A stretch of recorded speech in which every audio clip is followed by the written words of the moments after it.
ቢኒዬ ለአካ ወንጌል ከመቀጠላቸው በፊት እንግዲህ ከታች ያላችሁ ወገኖቻችን ኦርቶዶክሳውያንም ሆናችሁ በሌላ ቤተ እምነት ያላችሁ ይህ መንፈሳዊ አገልግሎት ለሁላችንም የመማማሪያ መድረክም ጭምር ነው።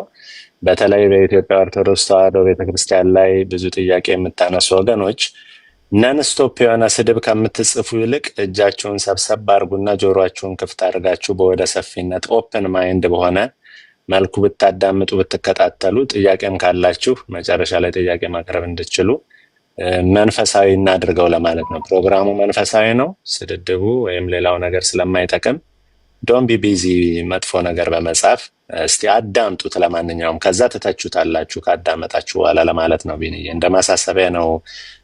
ወንድሜ ቴዲ እንግዲህ ቅርታ በአንተ ቤት መመሪያ በመስጠቴ ማሳሰቢያ ነው፣ መመሪያም አይደለም። እንግዲህ ዶክተርዬ ችግር የለውም። እንደዚህ አይነት ነገር ያው ቻሌንጁን ችለን ነው እንትን የምንለው። ባይሆን የእኛ ልጆች ምንም ነገር አታድርጉ፣ ትምህርቱ ላይ ትኩረት እንድታደርጉ ይሁን። ቴንኪዩ ዶክተር ቃለ ሕይወት ያሰማለን። ለአካ ወንጌል ይቀጥሉ። ሚዩት ኖት። እግዚአብሔር ይስጥልን። ቴዲንም እድሉን ስለሰጠህን እግዚአብሔር አብዝቶ ይባርክህ። ሁላችሁንም ሰላም ብያለው። ከስራ ያላችሁትም የእግዚአብሔር ሰላም ይብዛልን። ዋና ዓላማው እግዚአብሔርን ማወቅ፣ እግዚአብሔርን መረዳት፣ በሰላም መኖር፣ የውስጥም የውጭም ሰላም እንዲኖረን ነው የእግዚአብሔር ቃል የሚተላለፍበት መሰረታዊ ምክንያት። እንግዲህ ዛሬ ስለ ዝማሬ እንድንነጋገር ነው የተፈለገው። ዝማሬ መዝሙር የሚለው ቃል መዝሙር ምስጋና፣ መዝሙር ውዳሴ የሚል ትርጉም አለው።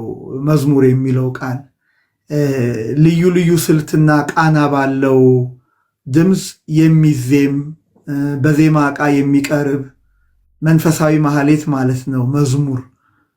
እንግዲህ መዝሙር በቅድስት ቤተክርስቲያናችን ትልቅ ቦታ እንዳለው የምናውቀው ማህሌታችን ዝማሬ ነው፣ ሰዓታታችን ዝማሬ ነው።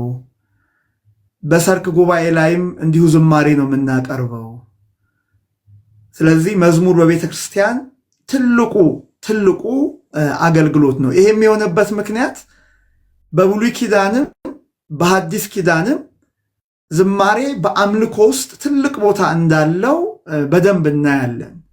ለምሳሌ እስራኤላውያን ከግብፅ ሲወጡ የዘመሩት ዝማሬ አለ። ኦሪት ዘጸአት ምዕራፍ 14 ቁጥር 26 ላይ ይሄ ዝማሬ የአሸናፊዎች ዝማሬ ነው፣ የድልነሾች ዝማሬ፣ የድልነሾች ምስጋና ነው። በጣም ደስ የሚል ዝማሬ ነው። ምን ብለው ነው የዘመሩት እስራኤላውያን? የኤርትራን ከፍሎ ሲያሻገራቸው የሚያሳድዷቸው ግብፃውያን በባህር ሲሰጥሙ በክብር ከፍ ከፍ ብሏልና ለእግዚአብሔር እዘምራለሁ። እንደውም የሙሴ እህት ማርያም ከበሮዋን አንስታ እያመሰገነች በክብር ከፍ ከፍ ብሏልና ለእግዚአብሔር እዘምራለሁ፣ ፈረሰኛውንና ፈረሰኞቹን በባህር ላሰጠመው ብለው ከእስራኤል ከወጡ በኋላ እግዚአብሔርን ሲያመሰግኑ እንመለከታለን። ከዛም በኋላ በዘመነ መሳፍንትም ዲቦራና ባርቅ የዘመሩት መዝሙር አለ። መጽሐፈ መሳፍንት ምዕራፍ 5ን እንዲሁ ማየት እንችላለን። ዝማሬ፣ ምስጋና። ከሁሉም በላይ ደግሞ የሚገርመው ቅዱስ ዳዊት ልበ አምላክ የተባለው በዘማሪነቱ የታወቀው ቅዱስ ዳዊት በገናውን እየደረደረ እግዚአብሔርን እንዳመሰገነ 150ውንም መዝሙሮች ማየት እንችላለን። የንጉሥ ዳዊት ልጅ ጥበበኛው ሰሎሞንም እንደዚሁም መኃልየ መኃልይ በተባለው መጽሐፉ ላይ እንዴት እንዳመሰገነ እንዴት እንደዘመረ ማየት ይቻላል። ወደ መዝሙረ ዳዊት በኋላ ተመልሰን እንመጣለን። ቅዱሳን መላእክትን በመዝሙር ማመስገን ይቻላል አይቻል የሚለው ግን በአዲስ ኪዳን ዝማሬዎችን እንመልከታቸው። ለምሳሌ የሆሳዕና መዝሙር አለ።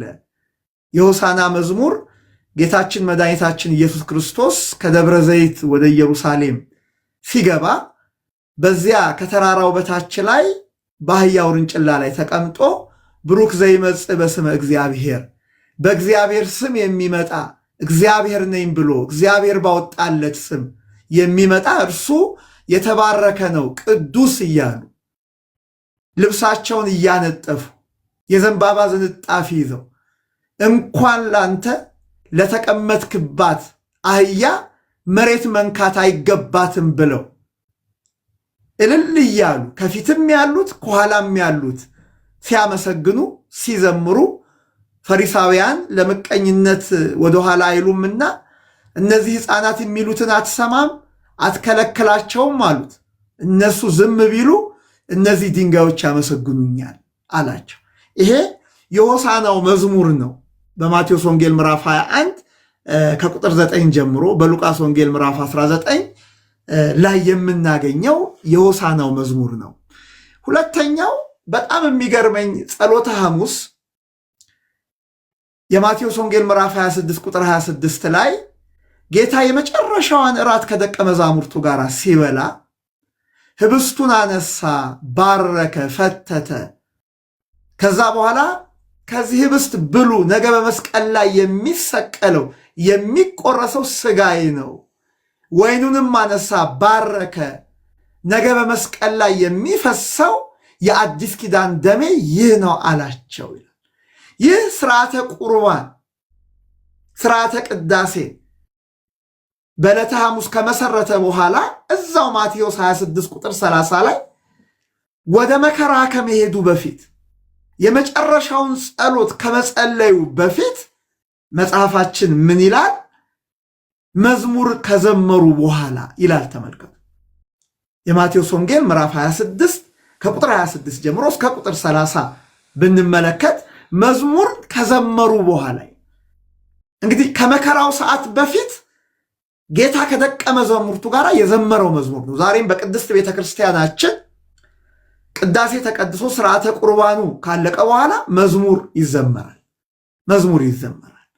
መርጌቶቹ የሚዘምሩት መዝሙር ያን የጸሎተ ሐሙስን መዝሙር የሚያስታውስ ነው። የጸሎተ ሐሙስን መዝሙር የሚነግረን። በሐዋርያት ዘመንም እንዲሁ ዝማሬ ነበረ።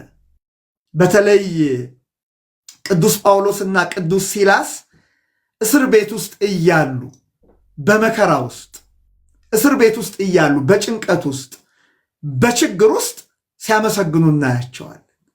ይህ በጣም አስተማሪ ነው። ብዙዎቻችን ለመዘመር ድሎት እንፈልጋለን። ለመዘመር እንደው መልካም ነገሮችን ስናገኝ ነው። ክርስቲያን ግን ከፊቱ እሳት ነዶ ይዘምራል። ክርስቲያን እንደ 30 ደቂቅ እሳት ውስጥ ተጥሎ እንደ ዳንኤል አንበሶች ጉድጓድ ውስጥ ሆኖ ያመሰግናል። የሚገርማችሁ በዚህ በሐዋርያት ሥራ ምዕራፍ 16 ከቁጥር 25 ጀምሮ የምታገኙት ታሪክ በእስር ውስጥ ሆኖ ማመስገን ተመልከቱ። በመከራ ውስጥ ሆኖ ማመስገን። ምክንያቱም ክርስቲያን አጉረምራሚ አይደለም፣ የሚያጉረመርም አይደለም። ካጉረመረምን አናምንም ማለት ነው። በእግዚአብሔር መኖር እንጠራጠራለን ማለት ነው። ስለዚህ ጳውሎስና ሲላስ በዚያ እስር ቤት ውስጥ ሆነው ይዘምሩ ነበረ፣ ያመሰግኑ ነበረ። ሲያመሰግኑ የእስር ቤቱ መሰረት ተናወጠ። ዝማሬ ይህንንም የማድረግ ኃይል አለው። የእስር ቤቱ መሰረት ተናወጠ ይለናል። በወህኒ ቤት የነበረ መዝሙር ነው። ደግሞ የሚገርማችሁ በማህበር እንድንዘምርም መጽሐፍ ቅዱስ ያዘናል።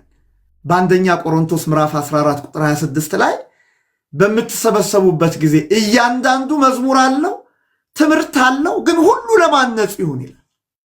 በተለይ ሁሉ ለማነጽ ይሁን የምትለው ቃል በጣም መሰረታዊ ቃል ናት። በክርስትና ውስጥ ምንም ነገር እናድርግ ለማነጽ ይሁን። ዛሬ አሁን እዚህ መተን ተሰብስበናል። የቤተ ክርስቲያን ልጆች ምንም ዓላማ የለንም፣ ለማነጽ ነው። ካላነጽናችሁ ትርጉም የለውም። ሁሉ ለማነጽ፣ ባስተምር ለማነጽ ነው፣ ብዘምር ለማነጽ ነው፣ ብፈውስ ለማነጽ ነው። ክርስትና አሁን በዘመናችን ያለው መንፈስ ያለው አይደለም። ክርስትና ፉክክርም አይደለም። ክርስትና እኔ በልጥም አይደለም። ካልታነጻችሁ እዚህ ውስጥ ያላችሁ ሺዎች የእኛ እዚህ ጋር መቀመጥ ትርጉም የለውም። ቅዱስ ጳውሎስ ሁሉ ለማነጽ ይሁን ይላል።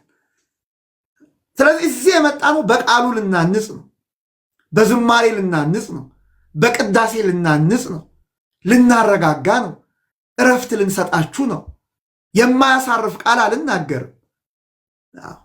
የማያረጋጋ ቃል፣ እንባችሁን ከዓይናችሁ ላይ የማያብስ ቃል አልናገርም። ስለዚህ ቅዱስ ጳውሎስ ሁሉ ለማነጽ ይሁን ይላል። ኢቭን ኮሜንት የምትጽፉ ሰዎች ለማነጽ እስቲ ጻፉ፣ የሚያንጽ ነገር ጻፉ። ካላነጸ ለምን ትጽፋላችሁ? ይሄ መቼስ ስቴዲዮም አይደል። የስቴዲዮምን ባህሪ ታውቁታላችሁ፣ የኳስ ሜዳን ባህሪ ታውቁታላችሁ። መመላለስ ነው። እኔ እያንዳንዷ ቃል እንኳን ኦርቶዶክሳዊ ክርስቲያኑን አይደለም የማያምነውን አንጾ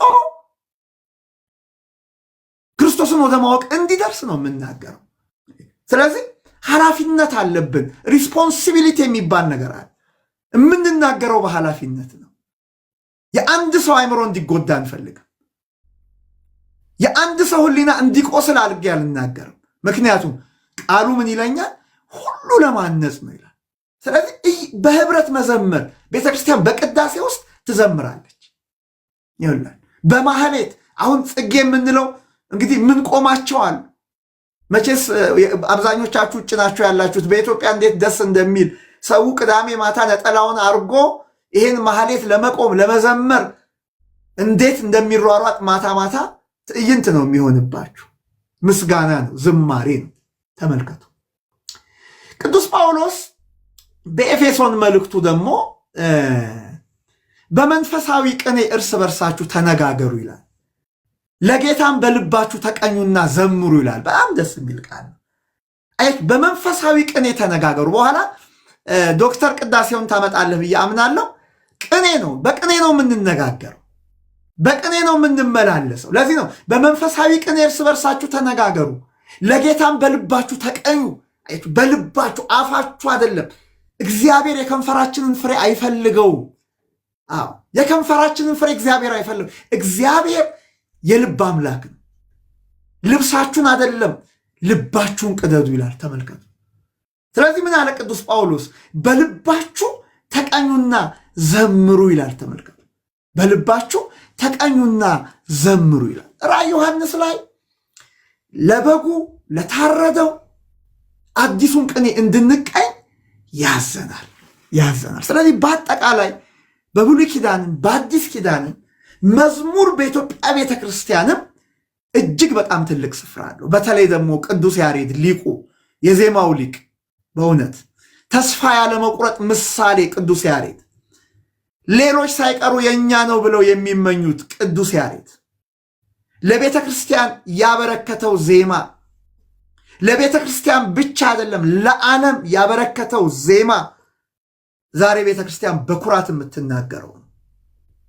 ቅዱስ ያሬድ እግዚአብሔርን ምስጢር ተገልጾለት መንፈስ ቅዱስ ገልጾለት እነዚህን 3 ዜማዎች በመንፈስ ቅዱስ ተቃኝቶ ደርሶ በንባብ ብቻ የነበረውን በዜማ እንድናመሰግን ተመልከቱ። በዜማ እንድናመሰግን አርጎናል። እና ምስጋና፣ ዝማሬ ቤተክርስቲያን ትልቅ የአምልኮ ምሰሶዋ ነው። ምስጋና ለማን ነው የሚቀርበው? ልጠቅልለው። ምስጋና ለማን ነው የሚቀርበው? እንግዲህ በምስጋና ውስጥ አንድ አምልኮ አለ። አምልኮ ሰማይና ምድርን ለፈጠረው ለአንዱ ለእግዚአብሔር ብቻ የሚቀርብ ነው። ፈጠረን፣ ይህንን ዓለም ካለመኖር ወደ መኖር አመጣ። የዚህ ዓለም ገዥ፣ የዚህ ዓለም አስተዳዳሪ፣ ይሄ የምታዩትን ኮምፕሌክስ የሆነ ዩኒቨርስ ያዘጋጀ፣ ስርዓት ያስያዘ አምልኮ በንግግርም ይሁን በዜማም ይሁን ለአምላካችን ለእግዚአብሔር ብቻ የምናቀርበው ነው። በዚህ ቤተ ክርስቲያንን ማንም አያማት። ቅዳሴዋን፣ ሰዓታቷን፣ ማህሌቷን፣ የሰርክ ጸሎቷን መመርመርና ማየት እንችላለን። አምልኮ የሚገባው ለአንዱ ለእግዚአብሔር። ግን ደግሞ ዝማሬ አምልኮ ብቻ ነው ወይ? ዝማሬ ጸሎት ጭምር ነው። ዝማሬ ደስታን መግለጫ ጭምር ነው። ቅዱስ ዳዊትን እስቲ እንመልከተው። አንደኛ ቅድም ፍቅረ ኢየሱስ ስትናገር እንደነበረው አምልኮ ለእግዚአብሔር ብቻ ነው። ግን ደግሞ ማመስገን ሌሎችን ማመስገን አይቻልም የሚል አንድም መጽሐፍ ቅዱሳዊ ጥቅስ ወይም ደግሞ ከጥንት አባቶች ትምህርት ልናመጣ እንችላለን። አሁን ምስጋና ኮንሰፕቱ ነው። እንዴት አድርጌ ነው የማቀርበው የሚለው ነው። ለምሳሌ መዝሙረኛው ዳዊት የመጀመሪያው መዝሙር ምዕራፍ 1 ቁጥር 1 መዝሙረ ዳዊት ምዕራፍ 1 ቁጥር 1ን ሲጀምር ዝማሬውን የጀመረው በክፉዎች ምክር ያልሄደ፣ በኃጢአተኞች መንገድ ያልቆመ፣ በዋዘኞች ወንበር ያልተቀመጠ ሰው ምስጉን ነው ይላል። እንግዲህ ይህን በዜማ ልለው እችላለሁ። በክፉዎች ምክር ያልሄደ፣ በኃጢአተኞች መንገድ ያልቆመ፣ በዋዘኞች ወንበር ያልተቀመጠ ሰው ምስጉን ነው። ሰው ነው የሚለው እግዚአብሔር አይልም። እንግዲህ ይህን ወደ ዜማ መቀየር እችላለሁ። በዜማ አድርጌ ማመስገን እችላለሁ። ዜማ ልሰጠው እችላለሁ። ያሬዳዊ ዜማ በክፉዎች ምክር ያልሄደ፣ በኃጢአተኞች መንገድ ያልቆመ ብዬ ብዘምር፣ ተመልከቱ፣ ብዘምር የእግዚአብሔርን መንገድ የሚወድ በኃጢአተኞች መንገድ ያልሄደ፣ ዋዛ ፈዛዛ ከሚወዱ ሰዎች ጋር ያልተቀመጠውን ሰው ምስጉን ነው ብሎ ሲያመሰግን እናየዋለን። መዝሙር 33 ቁጥር 1 ላይ ይኸው ልበ አምላክ የተባለው ቅዱስ ዳዊት ለቅኖች ምስጋና ይገባል ይላል። ቅዱስ ዳዊት ለቅኖች ምስጋና ይገባል። መዝሙረ ዳዊት ምዕራፍ 41 ቁጥር 1 ላይ ለችግረኛና ለምስኪኑ የሚያስብ ምስጉን ነው ይላል። እንግዲህ ጉዳዩ ከዜማ ጋር ከሆነ ሌላ ጉዳይ ነው። ግን ቅዱስ ዳዊት እነማንን እያመሰገነ እንደሆነ ታያላችሁ።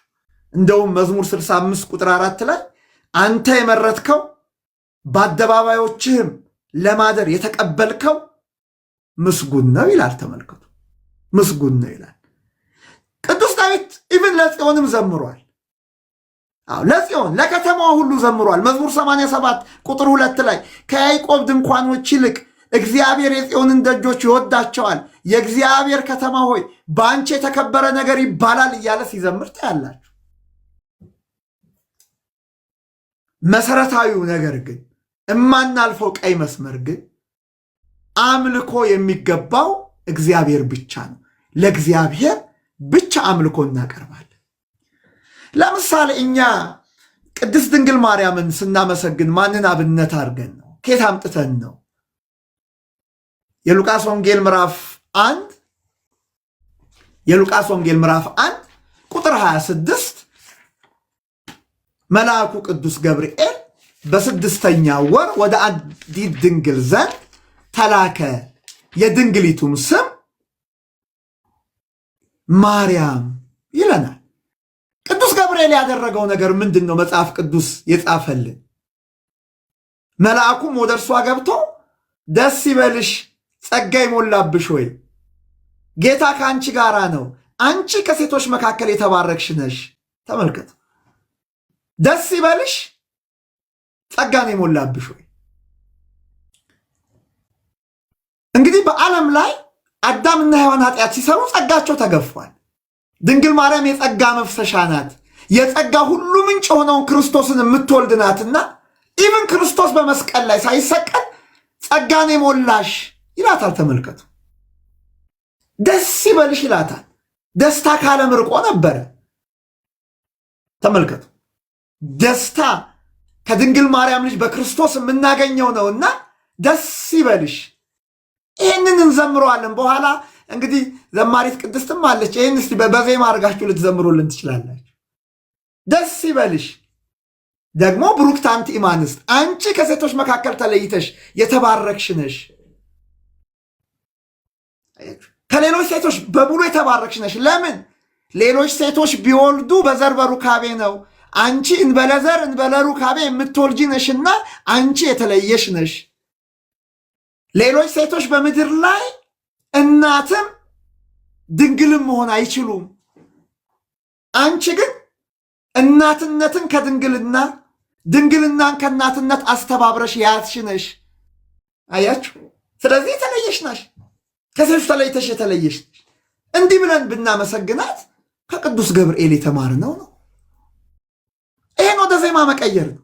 በዜማ አድርጌ ማመስገን። ደግሞ ቅዱስ ገብርኤል ብቻ አመስግኖ የተዋት አይደለችም። የሚገርማችሁ ከመላእክት ወገን ቅዱስ ገብርኤል ይኸው፣ ከሰው ወገን ደግሞ ቅድስት ኤልሳቤጥ የመጥምቁ ዮሐንስ እናት በጽድቅ ትመላለስ የነበረችው ኤልሳቤጥ የማርያምን ሰላምታ በሰማሽ ጊዜ ጽንሱ በማህፀኔ ዘለለ፣ በኤልሳቤጥም መንፈስ ቅዱስ ሞላባት። መቼ? የማርያምን የሰላምታ ድምፅ በሰማው ጊዜ አለች። ይህን ከዚህ በላይ ልተነትነው አልችልም። የማርያምን የሰላምታ ድምፅ በሰማው ጊዜ ጽንሱ በማህፀኔ ውስጥ ዘለለ፣ በኤልሳቤጥ መንፈስ ቅዱስ ሞላባት። በታላቅ ድምፅም ጮኻ እንዲህ አለች። አሁን ይሄ መዝሙር መሆን ይችላል። የኤልሳቤጥ ሰላምታ። አንቺ ከሴቶች መካከል የተባረክሽ ነሽ፣ የማህፀንሽም ፍሬ የተባረከ ነው። የጌታዬ እናት ወደ እኔ ትመጣ ዘንድ እንዴት ይሆንልኛል? የጌታዬ እናት ወደ እኔ ትመጪ ዘንድ በእኔ ቤት ትስተናገጂ ዘንድ እንዴት ይሆንልኛል ብላ ገብርኤል ያለውን ኤልሳቤጥም ደገመችው። ያውም ደግሞ ኤልሳቤጥ ይሄን ምስጋና ስታቀርብ ለድንግል ማርያም ይኸው ግልጽ ነው። የማርያምን ሰላምታ ስንሰማ መንፈስ ቅዱስ አደረባት ነው የሚል መንፈስ ቅዱስ ተሞልታ ምን አለች? አንቺ ከሴቶች መካከል የተባረክሽ ነሽ፣ የማኅፀንሽም ፍሬ የተባረከ ነው። የጌታዬ እናት ወደ እኔ ትመጣ ዘንድ እንዴት ይሆንልኛል? እነሆ የሰላምታሽ ድምፅ በጆሮዬ በመጣ ጊዜ ጽንሱ በማኅፀኔ በደስታ ዘሏልና ከጌታ የተነገረላት ቃል ይፈጸማል፣ ያመነች ብፅዕት ናት። ይህን መዝሙር አድርጌ ልዘምር ይችላል። ራሷ ድንግል ማርያምስ እዛው ሉቃስ ወንጌል ላይ ምን አለች? ቁጥር 48 ላይ ከዛሬ ጀምሮ ትውልድ ሁሉ ያመሰግነኛል፣ ትውልድ ሁሉ ብፅዕት ነሽ ይለኛል። ይህን ነው ምን ዘምረው። ትውልድ ሁሉ ብፅዕት ነሽ ይላታል። እንደማ እንደ ቅዱስ ገብርኤል፣ እንደ ቅድስት ኤልሳቤጥ ራሷ እመቤታችን ደግሞ የባሪያይቱን ውርደት የባሪያይቱን ትትና ተመልክቷል። ትውልድ ሁሉ ነው ያለች። ሰው ሁሉ አላለችም። ትውልድ ሁሉ ብፅዕት ይለኛል፣ ያመሰግነኛል ብላለች። ስለዚህ እኛ ገብርኤልን ምስክር፣ ቅድስት ኤልሳቤጥን ምስክር፣ ራሷ ድንግል ማርያምን ምስክር አድርገን ለእመቤታችን ክብር ለሚገባው ክብር ስጡ አይደል የሚለው? በቃ የሚገባትን ክብር እንሰጣለን። እስቲ ደግሞ ሌላ ላሳያችሁና ልጠቅልል። ለምሳሌ ለመጥምቁ ዮሐንስ ብዘምር ለመጥምቁ ዮሐንስ ብዘምር ምን ብዬ ብዘምር? የሉቃስ ወንጌል ምዕራፍ 1 ቁጥር 14 ላንብብላችሁ። መልአኩም እንዲህ አለው፣ ዘካርያስ ሆይ ጸሎት ተሰምቶልሃልና አትፍራ። ሚስት ኤልሳቤጥ ወንድ ልጅ ትወልድልሃለች፣ ስሙንም ዮሐንስ ትለዋለህ። ደስታና ተድላም ይሆንልሃል፣ በመወለዱ ብዙዎች ደስ ይላቸዋል። አይገርማችሁ? በዮሐንስ መወለድ ብዙዎች ደስ ይላቸዋል። ዛሬ አባታችን አቡነ አረጋዊ ገድላቸው እየተነበበ የተጻፈው ሁሉ ለትምህርትና ለተግሳጽ ተጽፏልና እንማርበታለን። በአባታችን ጽናት እንጸናለን። ልክ ዮሐንስንም ምን አለው? በመወለዱ ብዙዎች ደስ ይላቸዋል። ስለዚህ በመወለዱ ብዙዎች ደስ ይላቸዋል ብሏል። ዜማ አድርጌ ልዘምረው ይችላሉ። ደግሞም ይዘመራል። ዮም ፍስሐ ከሆነ በእንተ ልደቱ ለዮሐንስ ብዬ ብዘምር በመወለዱ ብዙዎች ደስ ይላቸዋል። የዛ ቅዱስ የዛ ነቢይ የዛ ባህታዊ የዮሐንስ መወለድ ለብዙዎች ደስታ ነበር፣ ደስታ ነበር። እኔ ይህን አንስቼ ልዘምር ይችላል፣ መዝሙር ላደረገው ይችላል። መጥምቁ ዮሐንስ ሲወለድ የሚገርማችሁ ዘካርያስ አባቱ አንድ ቃል ተናግሯል። አንተ ሕፃን ሆይ የልዑል ነቢይ ትባላለህ። ይህንን እኮ ነው እየዘመርኩኝ በዜማ አድርጌ ትምህርት ማስተላልፈው። አንተ ሕፃን የልዑል ነቢይ ትባላለህ። ልዘምርበት እችላለሁ። ስለዚህ በመዝሙር ውስጥ ትምህርት አስተላልፋለሁ። ተመልከቱ፣ ትምህርት አስተላልፋለሁ። ይሄንን የወንጌል ቃል እዘምረዋለሁ። ለምሳሌ ቅዱስ ጊዮርጊስ ሰማዕቱ መቼስ ዓለም አቀፋዊ ተቀባይነት ያለው ሰማዕት ነው። ቅዱስ ጊዮርጊስ እስራኤል ሀገር ቤተልሔም ብትሄዱ በቅዱስ ጊዮርጊስ ስም ብዙ ነገር አለ። እንደገና የቅዱስ ጊዮርጊስ መቃብር አሁንም ድረስ የሚጎበኝ ወደ ቴል አቪቭ ስትሄዱ መሃል መንገድ ላይ የቅዱስ ጊዮርጊስን መቃብር ሰማዕትነት የተቀበለውበትን ቦታ ታገኛላችሁ። ለምሳሌ ጊዮርጊስ ኃያል ኮከበ ክብር ብዬ ብዘምር፣ ጊዮርጊስ ኃያል ኮከበ ክብር ብዬ ብዘምር ምን ነው ችግሩ? እስቲ አንድ የመጽሐፍ ቅዱስ ክፍል ላንብብላችሁ። ትንቢተ ዳንኤል ምዕራፍ 12 ቁጥር 3 ትንቢተ ዳንኤል ምዕራፍ 12 ቁጥር 3 እንዲህ ይላል ቁጥር 3 በዚያ ዘመን ስለ ሕዝብ ልጆች የሚቆመው ታላቁ አለቃ ሚካኤል ይነሳል ብሎ ይጀምራል ዳንኤል። በዚያ ዘመን ስለ ሕዝብ ልጆች የሚቆመው ታላቁ አለቃ፣ የሚካኤል ወዳጆች ተመልከቱ፣ ታላቁ አለቃ ሚካኤል ይነሳል። ስለማን የሚቆመው? ስለ ሕዝብ ልጆች። ይህን ጥቅስ የሉቃስ ወንጌል ምዕራፍ 1 ቁጥር 19 ላይ ውሰዱና አጣቅሱት። ሉቃስ 1 19 ላይ ደግሞ ቅዱስ ገብርኤል እኔ በእግዚአብሔር ፊት የምቆመው ገብርኤል ነኝ ይላል። ተመልከቱ። ይሄ እንግዲህ ሌላ ሀተታ አለው፣ ግን ሁለቱን ጥቅሶች አብራችሁ እንድታያቸው ነው። ከዛ ምን አለ? ወደ ሐሳቤ ስመጣ ምን ይላል? ቁጥር 2 ሕዝቡም ከሆነ ጀምሮ እስከዚያ ዘመን ድረስ እንደርሱ ያለ ያልሆነ መከራ ዘመን ይሆናል። በዚያ ዘመን በመጽሐፍ ተጽፎ የተገኘው ሕዝብ ሁሉ እያንዳንዱ ይድናል። በምድር ትቢያ ውስጥ ካንቀላፉት ብዙዎች ይነቃሉ። እኩሌቶች ወደ ዘላለም ሕይወት፣ እኩሌቶች ወደ ዕረፍትና ወደ ዘላለም ጉስቁልና። ጥበበኞች እንደ ሰማይ ጸዳል፣ ብዙ ሰዎች ወደ ጽድቅ የሚመልስ እንደ ከዋክብት ለዘላለም ይደምቃሉ። ቁጥር 3 ደግሜ ያነብላቸዋለሁ። ጥበበኞች እንደ ሰማይ ጸዳል፣ ብዙ ሰዎችንም ወደ ጽድቅ የሚመልሱ። አያችሁ፣ ጥበበኞች እንደ ሰማይ ጸዳል፣ ብዙ ሰዎችን ወደ ጽድቅ የሚመልሱ እንደ ከዋክብት ለዘላለም ይደምቃሉ ይላል። ተመልከቱ፣ እንደ ከዋክብት ለዘላለም ይደምቃሉ። እነማን ናቸው እንደ ከዋክብት የሚደምቁት? ብዙ ሰዎችን ወደ ጽድቅ የሚመልሱ እንደነ ቅዱስ ጊዮርጊስ በትምህርታቸው፣ በተጋድሏቸው፣ በሰማዕትነታቸው ብዙዎችን ለክርስቶስ የሚማርኩ እነዚህ አላቸው ነቢዩ ዳንኤል፣ እነዚህ እንደ ከዋክብት ለዘላለም ይደምቃሉ ይላል። ስለዚህ ጊዮርጊስ ኃያል ኮከበ ክብር ብዬ ብዘምር፣ ተመልከቱ፣ ምክንያቱም ቃሉ ራሱ እንደ ከዋክብት ይደምቃሉ ይለኛል። ለምሳሌ አሁን አረጋዊ የዓለም ብርሃን ናቸው ብዬ ብዘምር፣ የዓለም ብርሃን ናቸው፣ ጻድቃን ቅዱሳን የዓለም ብርሃን ናቸው ብል፣ አይ የዓለም ብርሃን ኢየሱስ ክርስቶስ ብቻ ነው ሊለኝ ይችላል አንድ ሰው። የዓለም ብርሃን ኢየሱስ ክርስቶስ ብቻ ነው? ቅዱሳን የዓለም ብርሃን አልተባሉ? መጽሐፍ ይህንን አይነግረንም? ተመልከቱ፣ የማቴዎስ ወንጌል ምዕራፍ 5 ላይ ምንድን ነው የሚለን? እናንተ የዓለም ብርሃን ናችሁ፣ እናንተ ጨው ናችሁ አይለንም?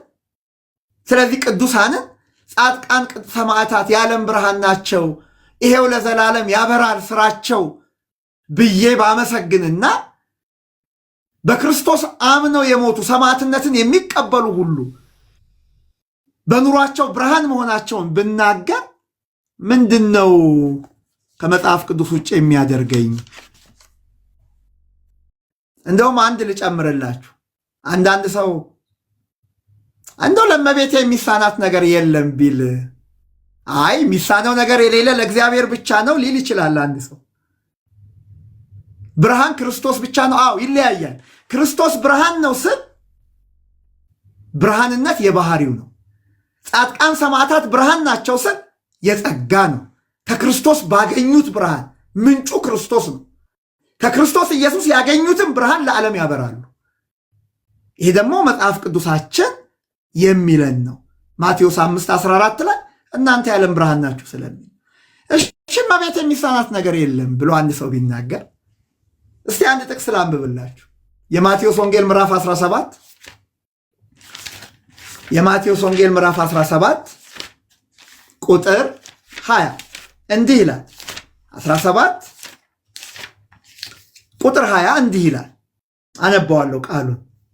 ማቴዎስ 17 ቁጥር 20 ኢየሱስም ስለ እምነታችሁ ማነስ ነው እውነት እላችኋለሁ የሰናፍጭ ቅንጣት የሚያህል እምነት ቢኖራችሁ ይህን ተራራ ከዚህ ወደዚህ አለፍ ብትሉት ያልፋል፣ የሚሳናችሁ ነገር የለም ይላል።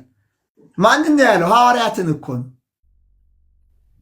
አንድ አጋንንት ያደረበት ሰው አመጡና እነሱ መፈወስ አቃታቸው።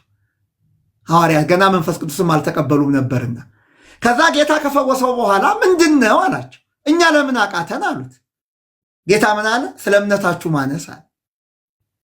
እውነት እላችኋለሁ የሰናፍጭ ቅንጣት የሚያህል እምነት ቢኖራችሁ ይህን ተራራ ከዚህ ወደዚህ አለፍ ብትሉት ያልፋል፣ የሚሳናችሁ ነገር የለም አለ። አይ የሚሳነው ነገር የለም ለቅዱሱ ብለው ምንድን ነው የሚሳናችሁ ነገር የለም ይላል የእግዚአብሔር ቃል። ደስ የሚለው ደግሞ ወረድ አለና ይህ አይነቱ ግን ከጾምና ከጸሎት በቀር አይወጣም አለ። ከጾምና ከጸሎት በቀር አይወጣም አለ። እንዲህ አይነት አጋንንት አለ። የጾምን አስፈላጊነት አብሮ ነገረን። ጾምና ጸሎት አብሮ የሚያያዙ ስለሆነ፣ ስለዚህ ራሱ መጽሐፍ ቅዱስ የሚመሰክርላቸው ነው። ሌላ ነገር አይደለም እየጨመርን ያለ ነው። ሌላ ነገር አይደለም። መዝሙረኛው ዳዊት በመዝሙር 68 ቁጥር 35 ላይ እግዚአብሔር በቅዱሳኑ ላይ ድንቅ ነው ይላል። ስለዚህ በቅዱሳኑ ላይ ድንቅ ስለሆነ በተሰጣቸው ክብር ልክ በዜማ እናመሰግናቸዋለን። እና ይሄ እንግዳ ትምህርት አይደለም፣ አዲስ ትምህርት አይደለም። ክብር ለሚገባው ክብርን መስጠት፣ ከዛ ውጭ ዜማ መጨመራችን ከሆነ እሺ በንባብ አመስግኗቸው ዳዊትም እንደተናገረው እና በዚህ መልኩ እንድናይ ነው። የሌሎቻችሁን ጊዜ አልወስድም። እግዚአብሔር መንፈስ ቅዱስ ማስተዋልን እሱ ይስጠን። ማስተዋል ከሌለ ንግግር ብዙም ትርጉም አይሰጥም። እግዚአብሔር መንፈስ ቅዱስ እንድናስተውል ሁላችንን ይርዳን። እግዚአብሔር ይስጥልን። ፍቅረ ኢየሱስ ቴድዬን አመስግኑ። ቃልዮት ያሰማለን። ከልብ ማመሰግነው። የሚናገሩት ንግግር እንዲጠቅማችሁ መጀመሪያ ውስጣችሁ ሊኖር ይገባል። የሚሰሙት ነገር ውስጣችሁ ካለው ጋር ስላልተዋሃደ አልጠቀማችሁ ነው የሚለው መምህር። ስለዚህ እሳቸው የሚያሉት ይህንን ነው። ጥሩ ጊዜ እያሳለፍን ነው። ብዙዎቻችሁ ደስተኛ እንደሆናችሁ ተስፋ አድርጋለሁ። ከዓለማዊ ጊዜያችሁ ቆጥባችሁ ከንቶ ፈንቶ ካሉባልታ ጊዜ ቆጥባችሁ ደግሞ ለመንፈሳዊ ነገርም እንደዚሁ ጊዜ መስጠት ያስፈልጋል። ከአምስት 24 ሰዓት አለ። እንደ የተወሰነችውን ሰዓት ደግሞ ስለ ዘላለማዊ ሕይወታችሁ ማሰብ አለባችሁ። ለዛም ነው የኢትዮጵያ ኦርቶዶክስ ተዋሕዶ ቤተክርስቲያን ዘማሪያን እና መምህራን የመጡት። በድጋሚ በእናንተ ስም ከልብ ነው ማመሰግነው። ይሄ ይቀጥላል። ቢኒ ቀጣዩ ማን ነው? ከልብ እናመሰግናለን። ሁላችሁንም ቃልዮት ያሰማልን። እንግዲህ እዚህ የምትከታተሉ ወንድምቶቻችን የዛሬው መርሃ ግብራችን እንግዲህ የመጀመሪያ ነው። ወንድማችን ቴዲ እንግዲህ ቤቱን ከፍቶ የቅድስት ቤተክርስቲያንን ትምህርት ዝማሬን በተመለከተ እንግዲህ እኛ ሌላ ነገር የለንም፣ ቤተክርስቲያን ያላትን ለትውልድ እናሳያለን። ምናልባት እንግዲህ ለአቶ ወንጌል በግልጽ ስለ ዝማሬ ከአዲስ ኪዳን ጀምረው ከብሉይ ኪዳን ጀምሮ አዲስ ኪዳን ድረስ ሄደዋል። ምናልባት በሁለተኛ ሳሙኤል ምዕራፍ 1 ቁጥር 17 ላይ ዳዊትም ስለ ሳኦልና ስለ ልጁ ስለ ዮናታ ይህንን የሐዘን ቅኔ ተቀኘ። ስለማ ስለ ልጁ ስለ ዮናታ እና ስለ አባትየው ስለ ሳኦል ይህንን የሐዘን ቅኔ የደስታ ቅኔ እንዳለ የሐዘን ቅኔን ተቀኘ ማለፋቸውን ሲያስብ ተቀኘ። እንግዲህ ቅኔ ይቀርባል ለማ ለሰው የአምልኮ ሲሆን ለእግዚአብሔር እና ዝማሬውን እንግዲህ በጥሩ ሁኔታ አባታችን መምህራችን አስተምረውናል። በንጹህ ሕሊና ስሙ።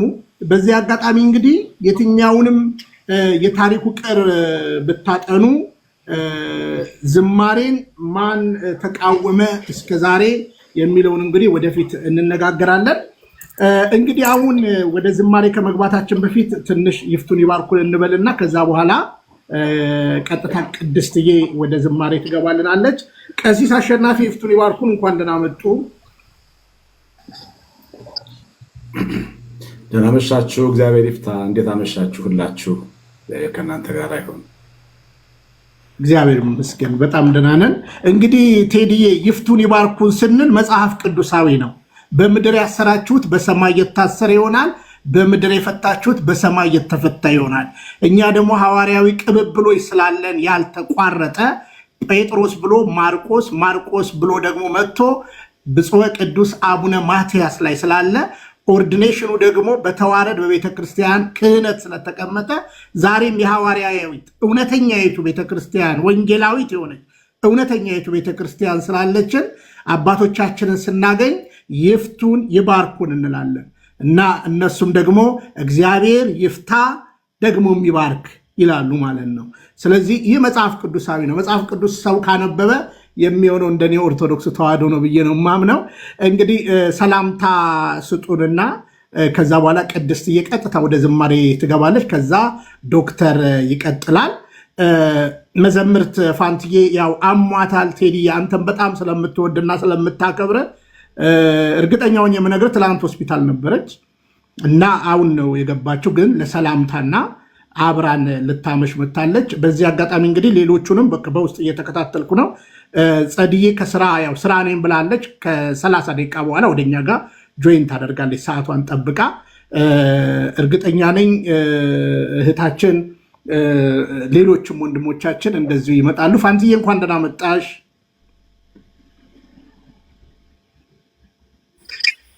እንዴት አላችሁ? ቢኒ ሁላችሁም፣ ቴዲ፣ ቀሲስ አሸናፊ፣ ዶክተር አመራሬድ፣ ቅድስትዬ እንዴት ዋላችሁ? ያለ ክርስቶፎሮስ መምህር እንዴት ናቸው? እግዚአብሔር ይመስገን። ዲያቆን ክርስቶፎሮስ እንኳን ደህና መጡ።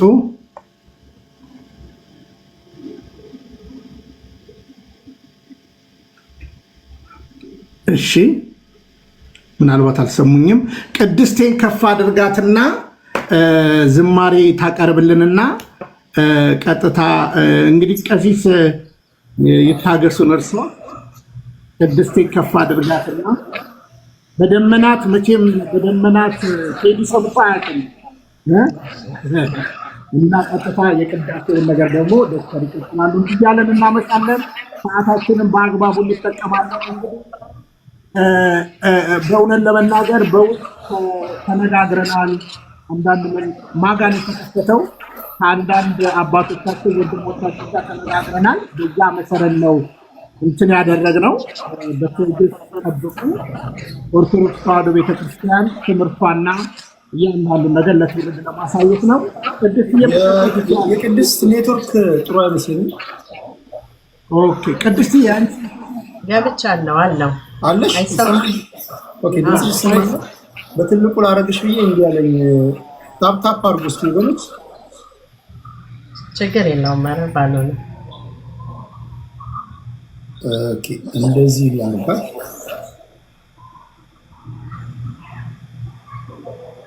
ቅድስትዬ ምናልባት ታደርጊ አይሰማም ድምጼ? ድምፅሽ ይሰማል። በቃ አይ ችግር የለውም። እንደው ለመሳተፍ አሽዬ፣ ቀጥዬ፣ ይፍቱኝ ይባርኩኝ፣ ፋንትዬ እግዚአብሔር ይማርሽ። አልሰማሁም ዛሬ ነው የሰማሁት። መጣመምሽን ደውልሻለሁ በኋላ። ሁላችሁንም እንኳን በዚህ ጉባኤ ያገናኘን። ለመታዘዝ እንግዲህ አንጋፋዎቹ አሉ። እኔ ያው ከልጆች ጋር ስለሆንኩኝ ለመመለስ ያህል በደመናት ብለን ዘምረን ወደ ተወዳጆች የጥንቶቹ ደግሞ የኔ የበላዮች አሉ። አባቶቼ ቀሲስ አሽዬና ፋንትዬ ወደ እነሱ ነው እንድንሄድ እኔ አጠር አድርጌ ልዘምር። እሺ፣ በሥላሴ ስልጣን እንዘምራለን። ይፍቱኝ ቀሲሴ። በደመናት ግሩም ነው፣ በሰማያት ምስጉን ነው፣ በመላእክት ስቡሕ ነው፣ በቅዱሳን ድንቅ ነው።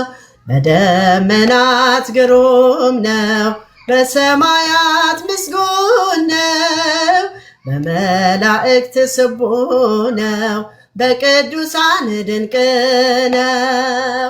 በእሳት ሰርቷል ዙፋኑን፣ በረድ አድርጓል መቃኑን፣ ተስማምተዋል ሁለቱ፣ ጥበበኛ ነው ብርቱ።